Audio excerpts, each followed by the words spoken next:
Assalamualaikum warahmatullahi wabarakatuh. Terima kasih, Anda telah kembali di channel YouTube kami. Saluran informasi yang mengkisahkan kisah-kisah Islami, serta kisah para ulama dan kekasih Allah. Pada kesempatan kali ini, kami akan membahas tentang peristiwa perjalanan ruh manusia dari zaman ke zaman.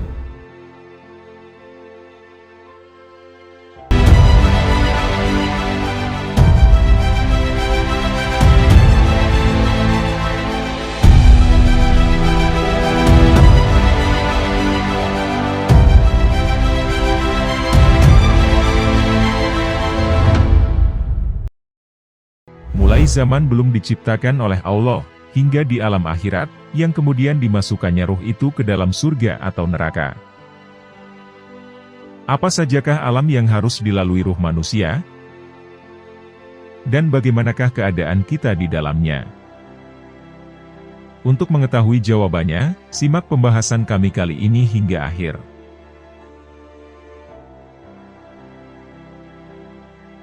Kehidupan manusia merupakan perjalanan panjang, melelahkan, penuh liku-liku, serta melalui tahapan demi tahapan. Berawal dari alam azali, alam arwah, alam rahim, alam dunia, alam barzah atau alam kubur. Yang kemudian berlanjut sampai pada alam akhirat, yang berujung pada tempat persinggahan terakhir bagi manusia, yakni surga atau neraka. Al-Quran dan hadis Nabi telah menceritakan setiap fase dari perjalanan panjang manusia itu. Al-Quran diturunkan Allah Ta'ala kepada Nabi Muhammad SAW, berfungsi untuk memberikan pedoman bagi umat manusia tentang perjalanan tersebut. Suatu perjalanan panjang yang akan dilalui oleh setiap manusia, tanpa kecuali.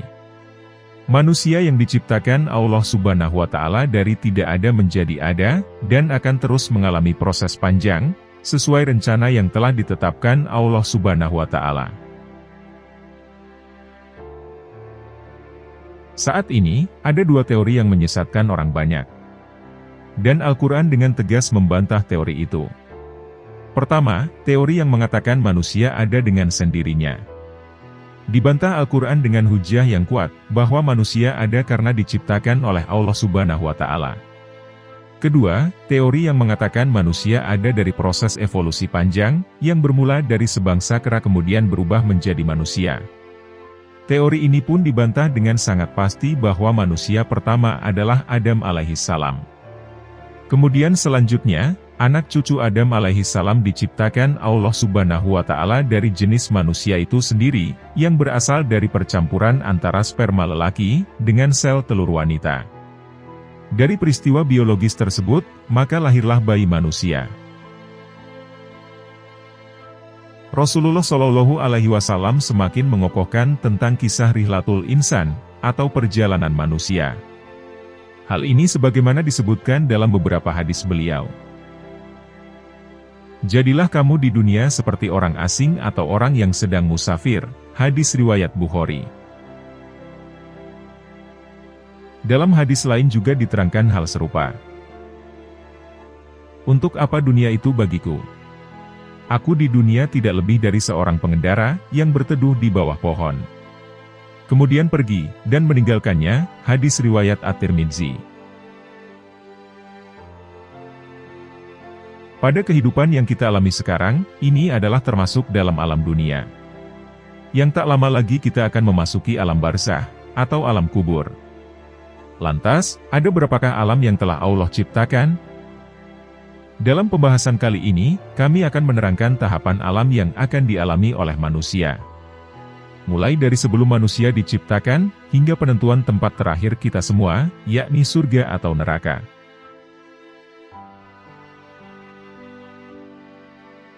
Dimulai dari zaman azali.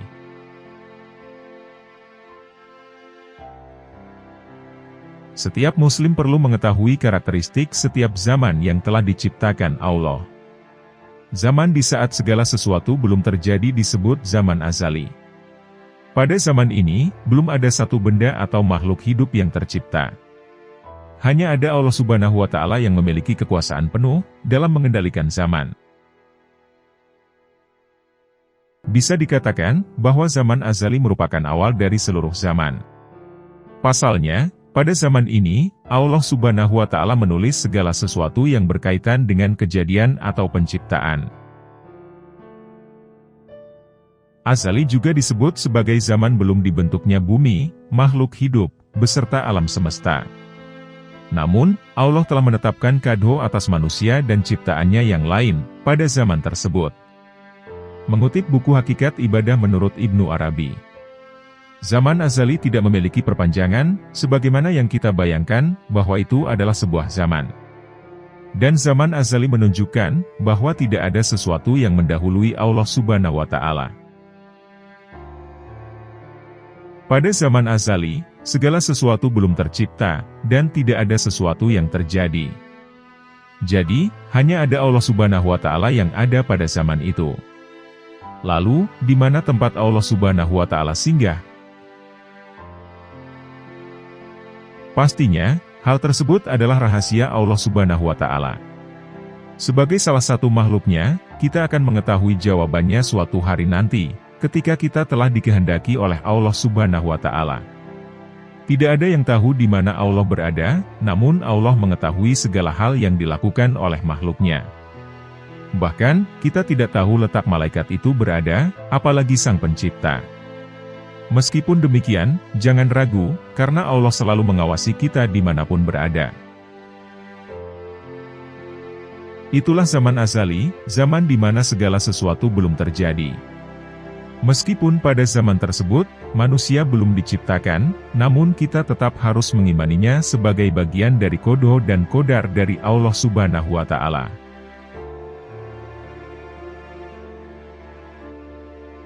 Alam arwah atau ruh. Manusia merupakan makhluk terakhir yang diciptakan Allah Subhanahu wa Ta'ala. Yang mana, sebelumnya Allah telah menciptakan makhluk lain seperti malaikat, jin, bumi, langit dan seisinya. Allah menciptakan manusia dengan dipersiapkan untuk menjadi makhluk yang paling sempurna. Karena, manusia diciptakan untuk menjadi khalifah, atau pemimpin di muka bumi, dan juga untuk memakmurkannya.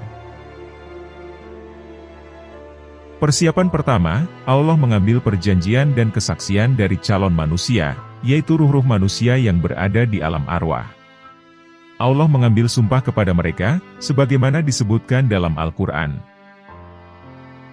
Dan ingatlah, ketika Tuhanmu mengeluarkan keturunan anak-anak Adam dari sulbi mereka. Dan Allah mengambil kesaksian terhadap jiwa mereka, seraya berfirman, "Bukankah aku ini Tuhanmu?" Mereka menjawab, "Betul. Engkau Tuhan kami. Kami menjadi saksi. Kami lakukan yang demikian itu, agar di hari kiamat kamu tidak mengatakan, 'Sesungguhnya kami, Bani Adam, adalah orang-orang yang lengah terhadap ini, keesaan Tuhan.'" Quran Surat Al-A'raf, ayat 172.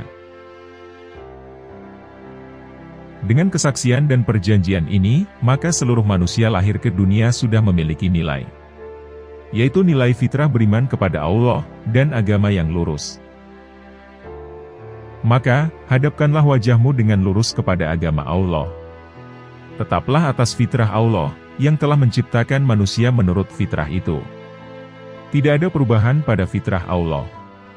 Itulah agama yang lurus, tetapi kebanyakan manusia tidak mengetahui. Quran Surat Ar-Rum, ayat 30.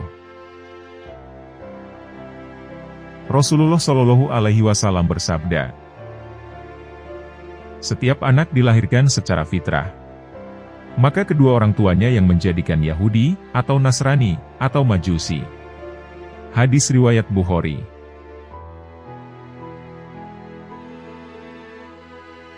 Alam rahim. Perjalanan yang akan dilalui manusia selanjutnya adalah kehidupan di alam rahim. 40 hari berupa nutfah. 40 hari berupa alaqah, atau gumpalan darah. Dan 40 hari berupa mudghah, atau gumpalan daging. Kemudian ditiupkan ruh, dan jadilah janin yang sempurna. Setelah kurang lebih 9 bulan dikandung dalam rahim sang ibu, maka lahirlah bayi manusia ke dunia. Allah Subhanahu wa Ta'ala berfirman, "Wahai manusia, jika kamu dalam keraguan tentang kebangkitan dari kubur, maka ketahuilah, sesungguhnya kami telah menjadikan kamu dari tanah. Kemudian dari setetes mani, kemudian dari segumpal darah, kemudian dari segumpal daging yang sempurna kejadiannya, dan yang tidak sempurna, agar kami jelaskan kepada kamu. Dan kami tetapkan dalam rahim, apa yang kami kehendaki sampai waktu yang sudah ditentukan, kemudian kami keluarkan kamu sebagai bayi, kemudian, dengan berangsur-angsur, kamu sampailah kepada kedewasaan, dan di antara kamu ada yang diwafatkan, dan ada pula di antara kamu yang dipanjangkan umurnya sampai pikun, supaya dia tidak mengetahui lagi sesuatu pun yang dahulunya telah diketahuinya. Dan kamu lihat bumi ini kering, kemudian apabila telah kami turunkan air di atasnya, hiduplah bumi itu dan suburlah dan menumbuhkan berbagai macam tumbuh-tumbuhan yang indah." Quran Surat Al-Hajj, ayat 5. Rasulullah Shallallahu Alaihi Wasallam pernah bersabda, "Sesungguhnya seseorang dari kalian dikumpulkan penciptaannya di perut ibunya 40 hari nutfah, kemudian alaqah selama hari yang sama, kemudian mudghah selama hari yang sama. Kemudian diutus baginya malaikat untuk meniupkan ruh, dan ditetapkan 4 kalimat. Ketetapan rizki, ajal, amal, dan sengsara, atau bahagia." Hadis riwayat Bukhari dan Muslim.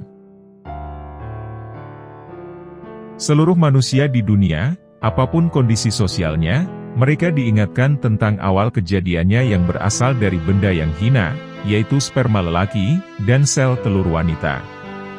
Manusia sebelumnya belum dikenal, belum memiliki kemuliaan dan kehormatan. Lalu apakah manusia akan bangga, congkak, dan sombong dengan kondisi sosial yang dialami sekarang, jika mengetahui asal-muasal mereka? Setelah mencapai 6 bulan sampai 9 bulan atau lebih, dan persyaratan untuk hidup normal sudah lengkap, seperti indera, akal, dan hati, maka lahirlah manusia ke dunia dalam keadaan telanjang. Mereka belum bisa apa-apa, dan tidak memiliki apa-apa.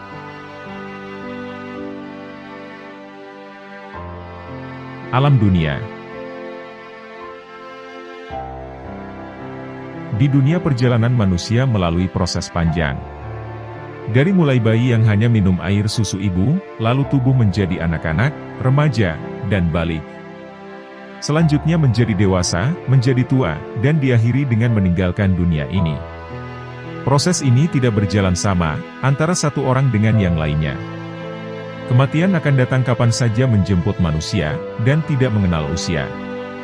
Sebagian meninggal saat masih bayi, sebagian lagi saat masa anak-anak, sebagian yang lain ketika sudah remaja dan dewasa, sebagian lainnya ketika sudah tua, bahkan sudah pikun.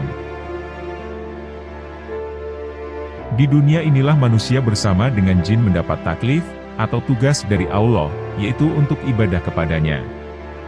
Dan dalam menjalani taklifnya di dunia, manusia dibatasi oleh 4 dimensi. Yakni dimensi tempat, yaitu bumi sebagai tempat beribadah. Dimensi waktu, yaitu umur sebagai sebuah kesempatan atau target waktu beribadah. Dimensi potensi diri sebagai modal dalam beribadah, dan dimensi pedoman hidup, yaitu ajaran Islam yang menjadi landasan amal. Allah Ta'ala telah melengkapi manusia dengan perangkat pedoman hidup, agar dalam menjalani hidupnya di muka bumi tidak tersesat.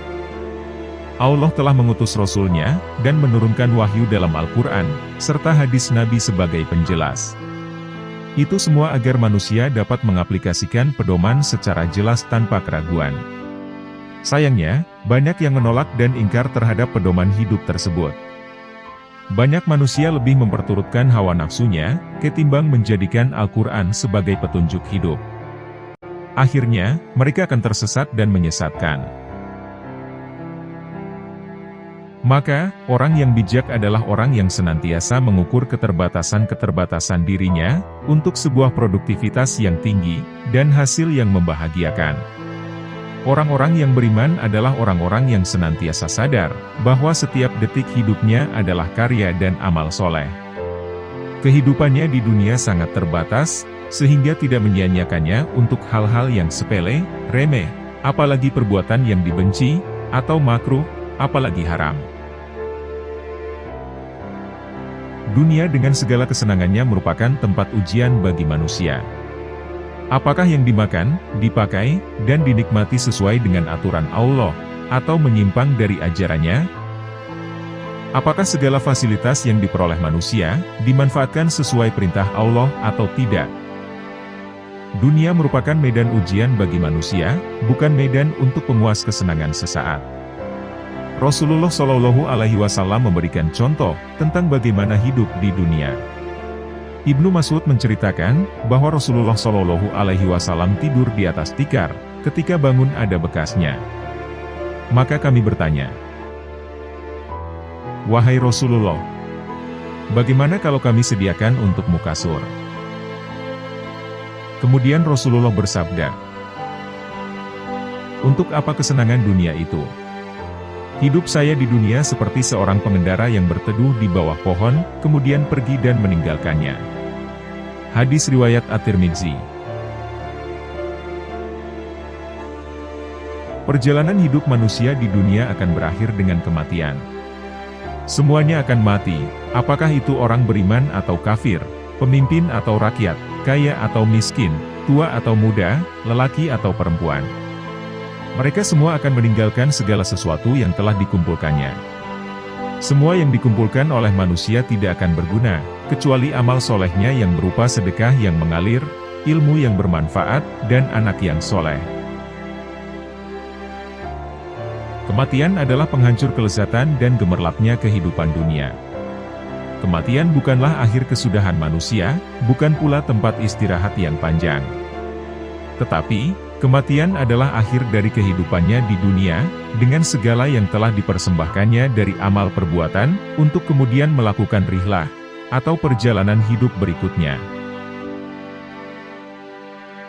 Bagi orang beriman, kematian merupakan salah satu fase dalam kehidupan yang panjang.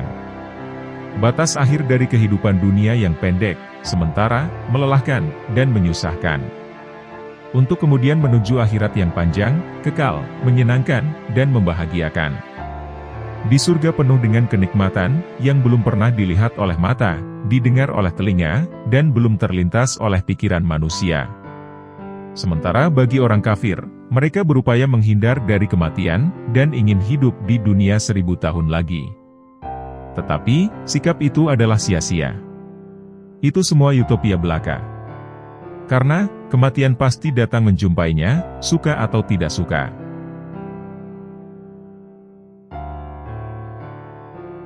Alam barzah. Pada fase berikutnya, manusia akan memasuki alam kubur atau alam barzah. Di sana, mereka akan tinggal sendirian. Yang akan menemaninya adalah amal mereka sendiri. Kubur adalah taman dari taman-taman surga, atau lembah dari lembah-lembah neraka. Manusia sudah akan mengetahui nasibnya, ketika mereka telah berada di alam barzah. Apakah ia termasuk dalam golongan ahli surga, ataukah ia termasuk ahli neraka? Jika seseorang menjadi penghuni surga, maka dibukakan baginya pintu surga setiap pagi dan sore. Hawa surga akan mereka rasakan. Sebaliknya jika menjadi penghuni neraka, pintu neraka pun akan dibukakan untuknya setiap pagi dan sore. Dan dia akan merasakan hawa panasnya neraka yang begitu dahsyat. Al-Barra bin Azib menceritakan sebuah hadis yang panjang, yang diriwayat Imam Ahmad, tentang perjalanan seseorang setelah kematian. Seorang mukmin yang hendak meninggal dunia, akan disambut ceria oleh malaikat dengan membawa kafan surga. Kemudian datang malaikat maut duduk di atas kepalanya, dan memerintahkan ruh yang baik, untuk keluar dari jasadnya. Selanjutnya ia disambut oleh malaikat, dan ditempatkan di kain kafan surga, dan diangkat ke langit. Penduduk langit dari kalangan malaikat menyambutnya, sampai di langit terakhir bertemu Allah. Dan Allah kemudian memerintahkan pada malaikat, "Catatlah kitab hambaku ke dalam Iliyin, dan kembalikan ke dunia." Maka dikembalikan lagi ruh itu ke jasadnya, dan datanglah dua malaikat seraya bertanya, "Siap Tuhanmu? Apa agamamu?" "Siapa lelaki yang diutus kepadamu? Dan siapa yang mengajarimu?" Hamba yang beriman itu akan mampu menjawab dengan baik. Maka kemudian diberi alas dari surga. Mendapat kenikmatan di kubur, dengan selalu dibukakan baginya pintu surga. Dilapangkan kuburnya, dan mendapat teman yang baik dengan wajah yang baik, pakaian yang baik, dan aroma yang baik. Dan lelaki itu adalah amal perbuatannya. Dalam banyak keterangan, Rasulullah Shallallahu Alaihi Wasallam menyebutkan nikmat dan siksa kubur. Keduanya merupakan ganjaran yang Allah berikan sebelum tibanya hari akhir. Kebaikan dan kejahatan seseorang selama hidup di dunia telah cukup untuk menentukan balasan apa yang akan diterimanya di alam barzah. Lantas, bagaimana sesungguhnya perjalanan ruh mulai sejak menghadapi kematian, sampai ditempatkan di liang lahat, hingga mendapatkan beragam nikmat kubur? Dalam kaitan ini, kita tidak bisa mengira-ngira dan meraba-raba, kecuali melalui informasi yang didapat dari ayat Al-Quran, dan dari penjelasan hadis sahih Nabi. Hadis tersebut antara lain yang diriwayatkan oleh Imam Abu Dawud, Imam Ibnu Majah, An-Nasai, Imam Ahmad, dan yang lainnya. Berikut adalah intisari kisah dari hadis Nabi tersebut. Dalam riwayat itu diceritakan, bahwa pada suatu hari, baginda Nabi Muhammad bersama para sahabat mengantar satu jenazah sahabat Ansor. Setibanya di pemakaman, karena proses penggalian liang lahat belum selesai, Rasulullah Shallallahu Alaihi Wasallam akhirnya duduk di atas satu gundukan tanah, sambil menghadap kiblat. Sementara, para sahabat duduk di sekitarnya, mereka tak berani bicara sepatah kata pun. Hal itu dikarenakan mereka takut akan ada hal penting dari Allah, yang disampaikan Nabi Muhammad kepada mereka. Kemudian, Nabi Muhammad mengorek-ngorek satu gundukan tanah.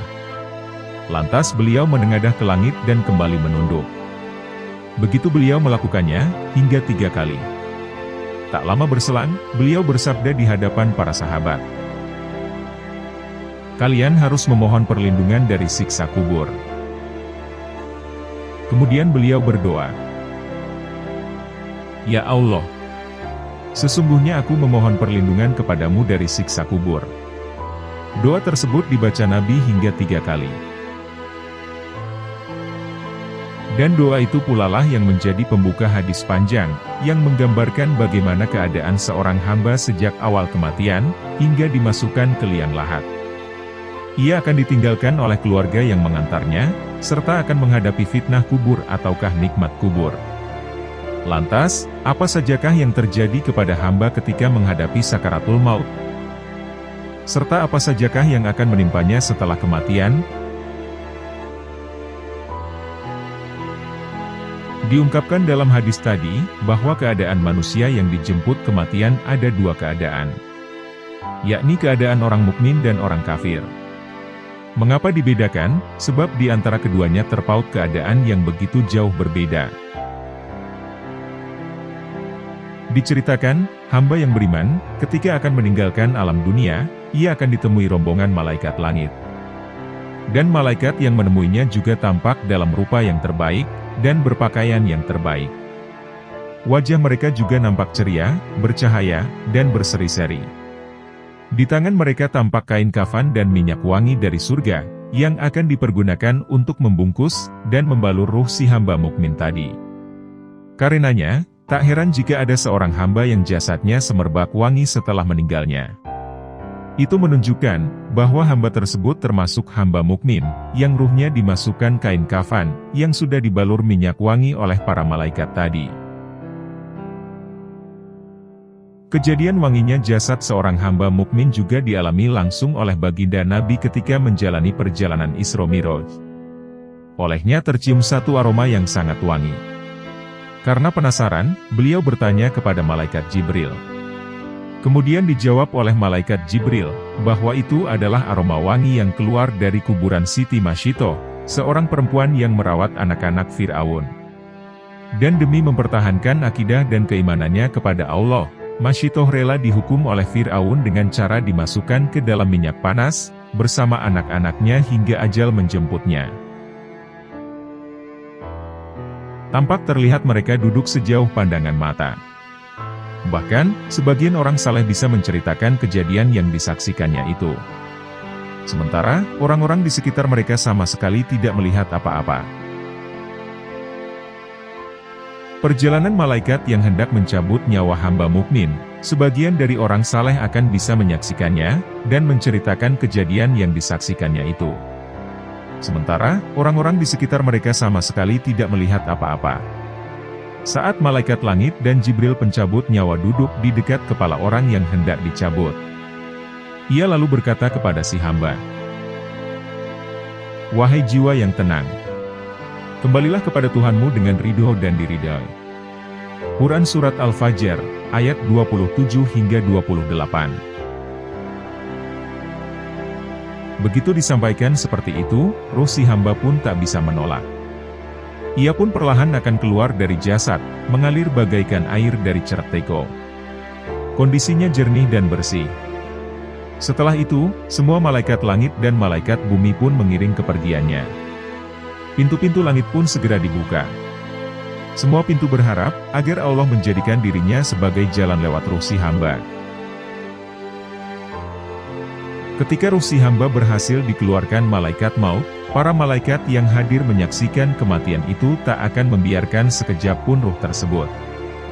Mereka segera mengambil si ruh itu, lalu menyimpannya di atas kain kafan, yang sudah dilumuri minyak-minyak wangi dari surga.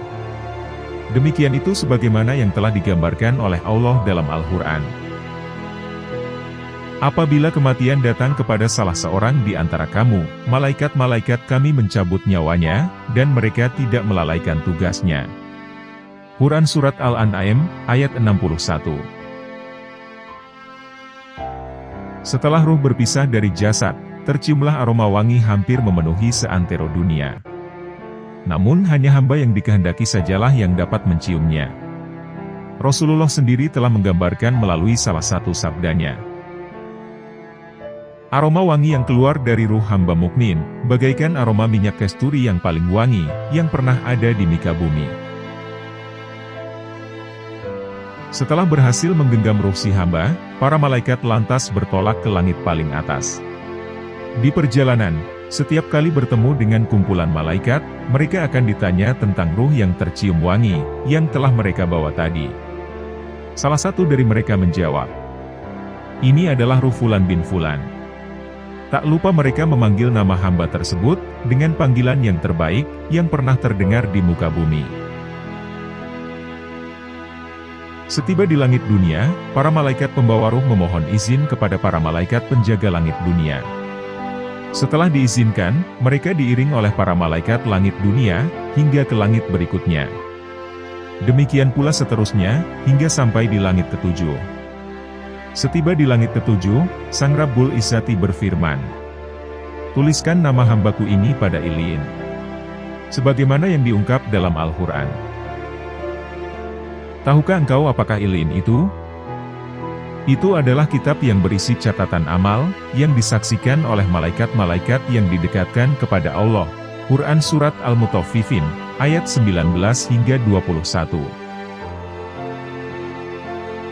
Setelah dituliskan nama sang hamba dalam Iliin, kemudian disampaikan kepada para malaikat. Kembalikan lagi ruh hamba itu ke bumi. Sebab, kami berjanji kepada manusia akan menciptakan, mengembalikan, dan membangkitkan mereka di bumi. Hal itu seperti yang tersurat dalam Al-Quran. Darinya, tanah, itulah kami menciptakanmu. Kepadanyalah kami akan mengembalikanmu, dan dari sanalah kami akan mengeluarkanmu, pada waktu yang lain. Quran Surat Toha, ayat 55. Ruh pun kemudian akan dikembalikan ke bumi, dan dimasukkan lagi ke dalam jasad. Sehingga, ia bisa mendengar suara sandal saudara-saudara, kerabat, serta kolega yang mengantarkan dirinya, yang akan bergegas pulang menuju rumah masing-masing. Tak lama berselang, sang hamba didatangi dua malaikat yakni Munkar dan Nakir dengan suaranya yang keras, lantang, dan mengagetkan. Si hamba didudukan, lantas ditanya 4 hal. Pertanyaan pertama tentang Tuhan yang disembahnya sewaktu di dunia. Pertanyaan kedua tentang agama yang dianutnya. Pertanyaan ketiga tentang nabi yang diikutinya. Pertanyaan keempat tentang kiblat yang jadi arah sholatnya. Dan pertanyaan kelima adalah tentang pemimpin atau kitab yang diikutinya. Semua pertanyaan menunjukkan fitnah kubur, sekaligus fitnah terakhir yang dilalui seorang hamba mukmin. Pada saat itu, tiada artinya kecerdasan, tipu daya, dan kebohongan mulutnya. Seandainya ada seorang kafir yang sejak di dunia sudah menghafalkan jawabannya, maka itu tetap tidak ada gunanya, dan bahkan sia-sia. Sebab, yang akan menjawab adalah amal baiknya dan pertolongan Allah. Berkat keduanya lah, insya Allah ia akan bisa menjawab dengan teguh, sesuai dengan firman Allah dalam Al-Quran. Allah meneguhkan orang-orang yang beriman dengan ucapan yang teguh, dalam kehidupan di dunia dan di akhirat. Allah menyesatkan orang-orang yang zalim. Dan Allah berbuat atas apa yang Dia kehendaki. Quran Surat Ibrahim, ayat 27. Setelah itu, terdengarlah ada suara panggilan dari langit. Hambaku benar. Maka dihamparkanlah satu taman dari surga untuknya. Berikanlah pakaian dari surga. Dan bukakanlah satu pintu dari surga. Maka datanglah kepadanya aroma wangi dari surga. Dan dilapangkanlah kuburannya sejauh mata memandang. Kemudian hilanglah suara tadi, lalu datang kepadanya satu sosok yang menyerupai laki-laki gagah nan rupawan. Laki-laki itu sangat tampan dan menyenangkan. Pakaiannya sangat bagus, dan menyampaikan kabar gembira kepada si hamba. Ketika ditanyakan siapa laki-laki itu sebenarnya, maka diketahui bahwa ia adalah jelmaan dari amal soleh, yang telah diperbuatnya semasa di dunia. Sementara, keluarga dan anak-anaknya tak satu pun yang menemani. Yang tetap bersamanya adalah amal kebaikan dan kesalehannya. Saking nikmatnya si hamba di alam kubur, sampai-sampai ia memohon kepada Allah, agar hari kiamat segera tiba. Tujuannya adalah, agar dirinya segera menerima nikmat yang lebih besar di negeri yang sangat indah, yakni surga Allah Subhanahu wa Ta'ala. Sebagaimana yang telah dijanjikannya. Kemudian disampaikanlah kepada yang sudah tidak sabar itu. Tenanglah, segala sesuatu juga ada waktunya. Ketika waktu itu datang, maka apa yang ditetapkan Allah akan terjadi, maka akan terjadi. Itulah keadaan ruh bagi mukmin yang taat kepada Allah Subhanahu wa Ta'ala. Sementara itu, perjalanan ruh orang kafir sungguh jauh berbeda dengan orang mukmin, atau orang yang beriman. Pada saat ajal akan menjemputnya, maka ia akan dihampiri malaikat langit dengan wajah yang bengis dan keras. Mereka membawa masuk sebuah kain yang tidak nyaman digunakan dari neraka. Para malaikat langit kemudian duduk di dekat kepala hamba kafir, yang hendak dicabut nyawanya. Kedatangan malaikat langit disusul langsung oleh malaikat Jibril. Dan dia berkata, "Wahai jiwa manusia, keluarlah menuju murka Allah." Ruh seorang hamba kafir pun menjadi ketakutan, ketika nyawanya akan dicabut dengan paksa. Sebagaimana Allah berfirman, "Alangkah dahsyatnya sekiranya kamu melihat di waktu orang-orang yang zalim berada dalam tekanan sakratul maut. Sedang para malaikat memukul dengan tangannya, sambil berkata, 'Keluarkanlah nyawamu.' Di hari ini kamu dibalas dengan siksa yang sangat menghinakan, karena kamu selalu mengatakan terhadap Allah, perkataan yang tidak benar. Dan karena kamu selalu menyombongkan diri terhadap ayat-ayatnya." Quran Surat Al-An'am, ayat 93. Saat itu, malaikat maut akan memukuli orang-orang yang tak beriman, agar nyawa mereka segera keluar dari tubuh. Allah menyebutkan hal tersebut dalam Al-Quran Surat Al-Anfal, ayat 50 hingga 51. Allah berfirman, "Kalau kamu melihat ketika para malaikat mencabut jiwa orang-orang yang kafir, seraya memukul muka dan belakang mereka berkata, 'Rasakan olehmu siksa neraka yang membakar,' tentulah kamu akan merasa ngeri. Demikian itu disebabkan oleh perbuatan tanganmu sendiri. Sesungguhnya Allah sekali-kali tidak menganiaya hambanya. Quran Surat Al-Anfal, ayat 50 hingga 51. Kemudian ruh tersebut keluar dengan membawa bau yang sangat busuk, seperti busuknya bau bangkai yang pernah ada di muka bumi. Kemudian para malaikat naik membawa ruh ini. Setiap kali mereka melewati malaikat lainnya, malaikat itu pun bertanya, "Siapakah pemilik ruh yang buruk ini?" Mereka menjawab, "Fulan bin Fulan." Mereka menyebutnya dengan nama yang paling buruk yang pernah dia gunakan ketika di dunia. Maka sampailah mereka di langit dunia. Kemudian mereka minta dibukakan, namun tidak dibukakan. Ketika itu, Rasulullah Shallallahu Alaihi Wasallam membaca firman Allah. Orang yang mendustakan ayat-ayat kami, dan menyombongkan diri terhadapnya, tidak akan dibukakan bagi mereka pintu-pintu langit, dan tidak pula mereka masuk surga, hingga unta masuk ke lubang jarum. Quran Surat Al-A'raf, ayat 40. Merespons adanya ruh tersebut, Allah Ta'ala kemudian berfirman, "Tulis catatan amal hambaku di Sijin, di bumi yang paling dasar." Kemudian dikatakan, "Kembalikan hambaku ke bumi, karena aku telah menjanjikan, bahwa dari bumi aku ciptakan mereka, dan ke bumi pula aku kembalikan mereka. Dan dari bumi pula aku bangkitkan mereka untuk kedua kalinya." Kemudian ruhnya dilempar hingga jatuh di jasadnya. Kemudian Rasulullah Shallallahu Alaihi Wasallam membaca firman Allah. Barang siapa mempersekutukan sesuatu dengan Allah, maka ia seolah-olah jatuh dari langit, lalu disambar oleh burung, atau diterbangkan angin ke tempat yang jauh. Quran Surat Al-Hajj, ayat 31. Perjalanan ruh kafir selanjutnya sama seperti ruh mukmin. Ia akan dikembalikan kepada jasadnya, namun dengan perlakuan yang berbeda, yaitu dengan perlakuan kebalikannya ruh orang-orang mukmin.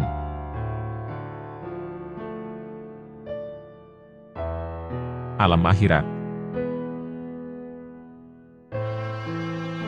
Dan rilah berikutnya adalah kehidupan di hari akhir dengan segala rinciannya. Kehidupan hari akhir didahului dengan terjadinya kiamat, yang berupa kerusakan total seluruh alam semesta ini. Peristiwa setelah kiamat adalah mahsyar, yaitu seluruh manusia dari mulai Nabi Adam alaihissalam, sampai manusia terakhir, mereka semua dikumpulkan dalam satu tempat. Di sana manusia dikumpulkan dalam keadaan tidak beralas kaki, telanjang, dan belum dihitan. Saat itu, matahari sangat dekat jaraknya, sekitar hanya 1 mil. Sehingga mengalirlah keringat dari tubuh manusia, sesuai dengan amal perbuatannya.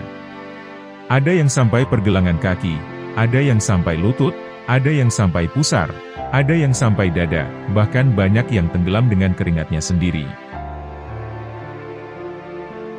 Dalam kondisi yang berat ini, manusia berbondong-bondong mendatangi para nabi-nabi. Tentunya mereka untuk meminta pertolongan dari kesulitan yang maha berat itu. Tetapi semuanya tidak ada yang dapat menolong. Dan terakhir, hanya Rasulullah Shallallahu Alaihi Wasallam yang dapat menolong mereka dari kesulitan mahsyar. Kemudian Rasulullah sujud di haribaan Allah Ta'ala di bawah arasy, dengan memuji-muji namanya. Allah Subhanahu Wa Ta'ala kemudian berfirman,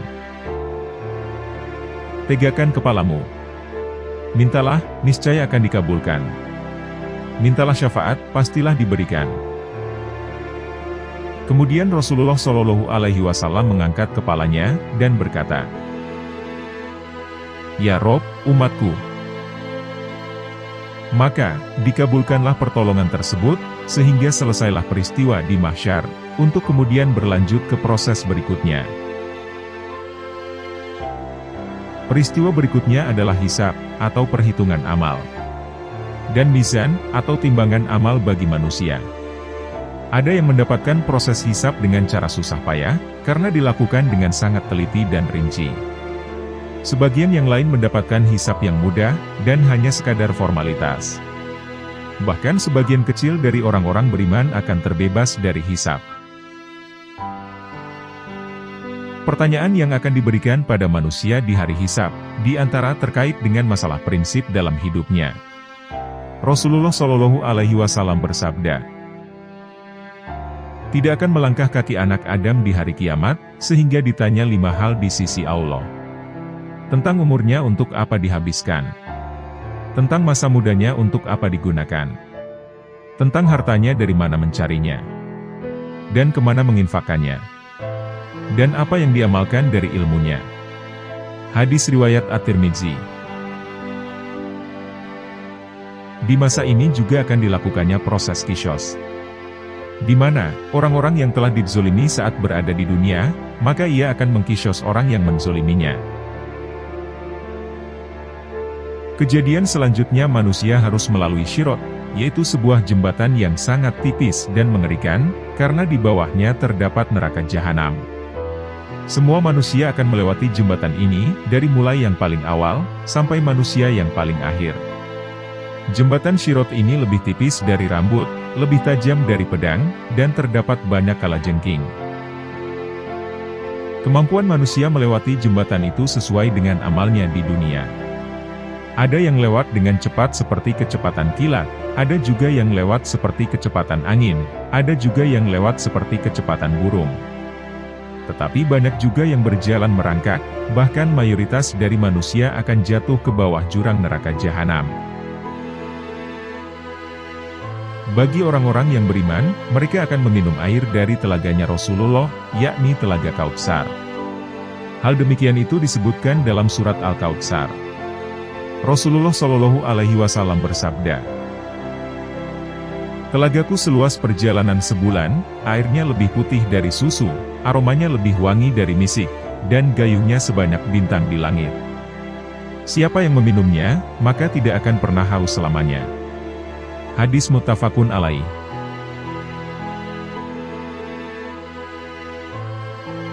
Surga dan neraka. Pada fase yang terakhir dari rihlah manusia di hari akhir adalah, sebagian dari mereka akan masuk ke dalam surga, dan sebagian mereka akan masuk ke dalam neraka.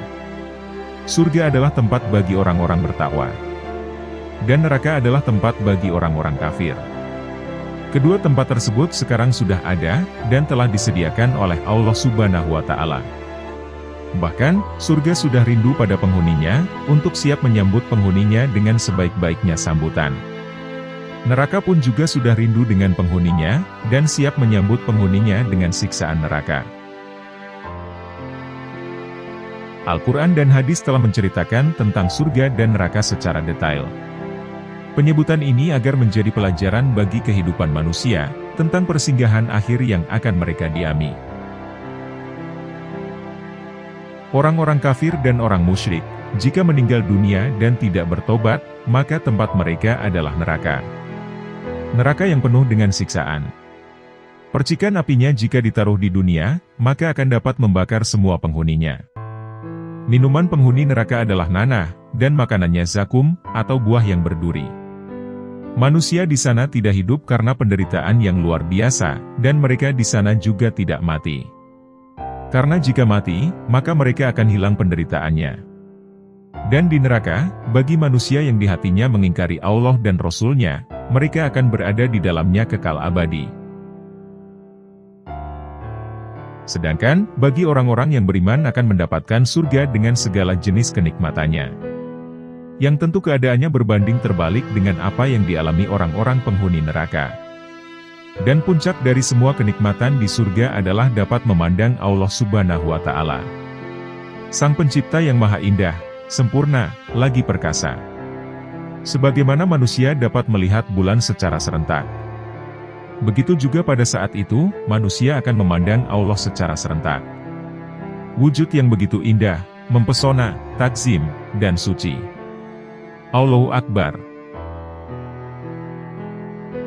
Allah akan memasukkan hambanya ke dalam surga dengan rahmatnya. Dan surga adalah puncak dari rahmatnya. Dan Allah Ta'ala akan memasukkan hambanya ke dalam rahmat surga, berdasarkan rahmatnya juga. Disebutkan dalam sebuah hadis sahih, sesungguhnya Allah Ta'ala memiliki 100 rahmat. Diturunkan ke dunia satu rahmat untuk jin, manusia, dan binatang.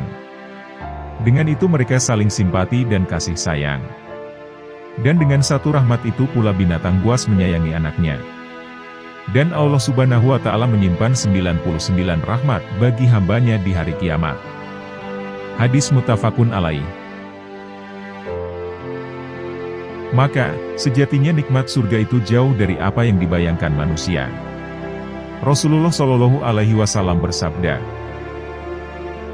Allah Subhanahu wa Ta'ala berkata, Aku telah siapkan bagi hambaku yang soleh, sesuatu yang belum dilihat mata, belum didengar telinga, dan belum terlintas pada hati manusia. Hadis muttafaqun alaih. Lantas, apakah akan kita hanya berpuas diri dengan mengejar satu rahmat Allah, yang dibagi-bagi untuk seluruh penduduk dunia?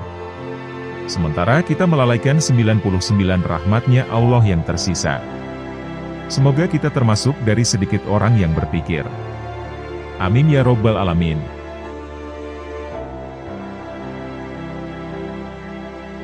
Demikianlah pembahasan dari kami, tentang zaman yang harus dilalui ruh manusia, serta keadaan yang harus dialami ruh manusia pada setiap zamannya. Semoga Allah Subhanahu wa Ta'ala mengampuni semua dosa-dosa yang telah kita perbuat. Semoga Allah Ta'ala memberikan kita wafat dalam keadaan husnul khotimah, dan dimasukkan ke dalam surganya. Sehingga kita dapat berjumpa dengan zat yang paling mulia, yakni Allah Subhanahu wa Ta'ala. Amin ya Robbal Alamin. Dan semoga dengan apa yang telah kami sampaikan, dapat menambah ketakwaan kita kepada Allah Subhanahu wa Ta'ala. Wallahu a'lam bishawab. Terima kasih telah menonton. Jangan lupa klik tombol subscribe, like, komen, dan share, sebagai bentuk dukungan terhadap channel kami.